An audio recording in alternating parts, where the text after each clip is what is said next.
Hi there, my name is Laura Galicchio, and I will be discussing my findings from my informational interview.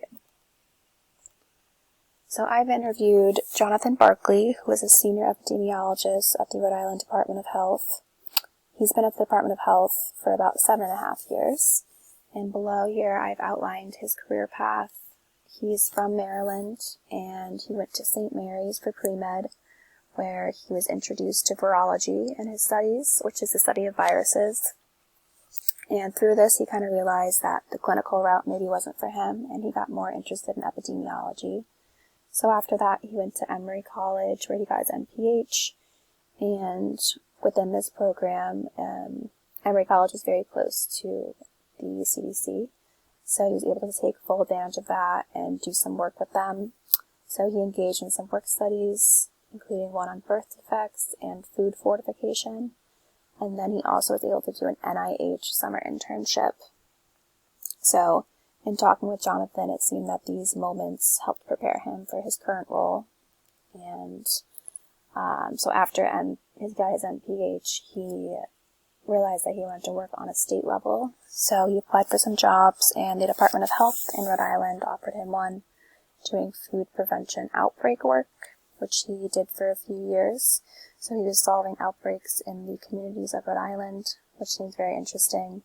And then he kind of made his way more to epidemiology and worked his way up to be a senior epidemiologist there. So, and then to the right over here, I've included the Rhode Island Department of Health mission statement, which is to prevent disease and protect and promote the health and safety of the people of Rhode Island. So now we can kind of get into what he does currently.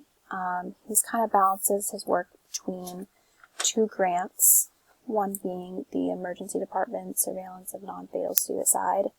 So this is a CDC-funded grant. It's a cooperative agreement to help states increase the timeliness of surveillance of non-fatal suicide-related outcomes.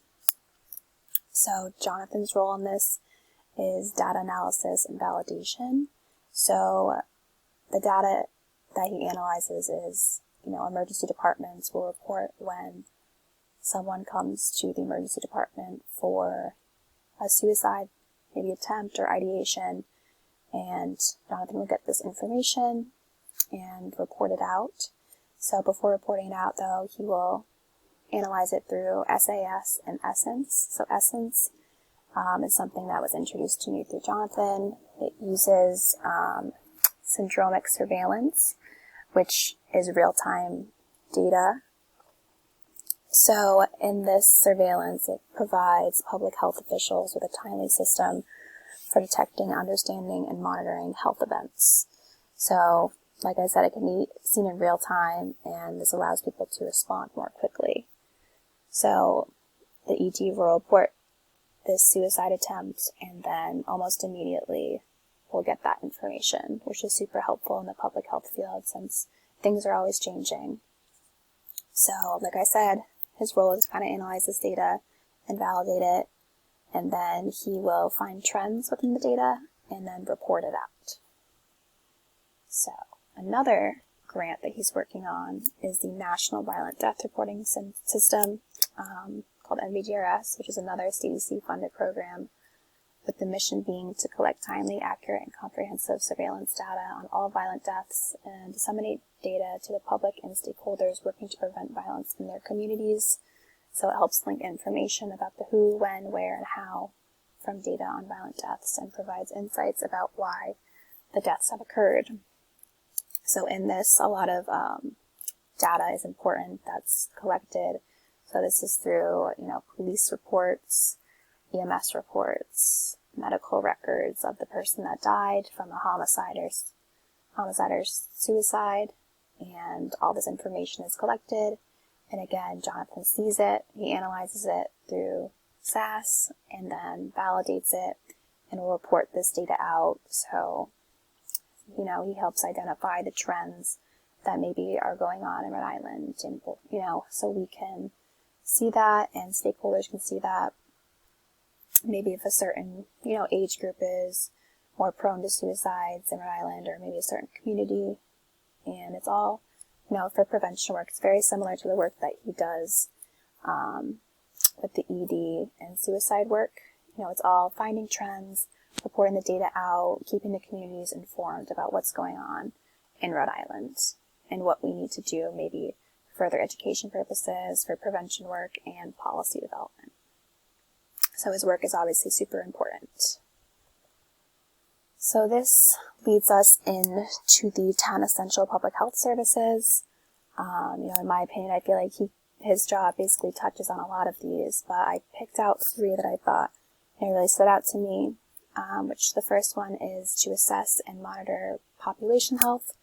So obviously he looks at the data that comes in on a daily basis, and the population being Rhode Island in general. And also with his 2 grants, we look at specifically violent deaths going on. So those, homicides, suicides that are getting reported. And then another essential public health service would be to communicate effectively to inform and educate. So he's reporting this data to, the stakeholders, the communities, the Department of Health, just to educate them, about Rhode Island and what's going on in it, which is also very important for policy development. And then the other public health service I found to be pretty important here was improve and innovate through evaluation, research, and quality improvement. So, Jonathan's been doing this surveillance work for a while now, and there's always, room for improvement within the system. What we can do to enhance the violent death reporting system and make it better. Like I mentioned about the syndromic surveillance, that was something that was added on, which, hopefully to improve the quality of data that we're getting. So that's also another role. But like I said, I think a lot of them are super, they relate a lot to his job, but those are just the 3 that I found. And then moving on, just the takeaways that I got from my interview with Jonathan. One was to just take advantage of learning opportunities, which, that's something that Jonathan did in his career. Stepping out of his comfort zone, trying things to see what you like and what you don't like is pretty important to me.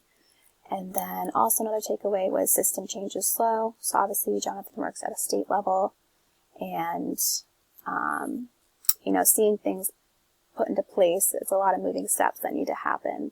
So it's definitely probably frustrating, but, during these periods of, policies getting put into place or whatnot, it's definitely an area for growth and opportunity to be working on other things and improving those systems.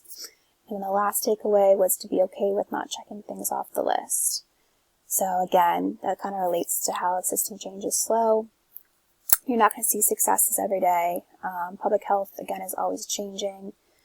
And, just kind of do what you can and don't overload yourself, but also, do your work and take advantage of those opportunities, but do what you can. So, yeah, that is all I have. Thank you for listening.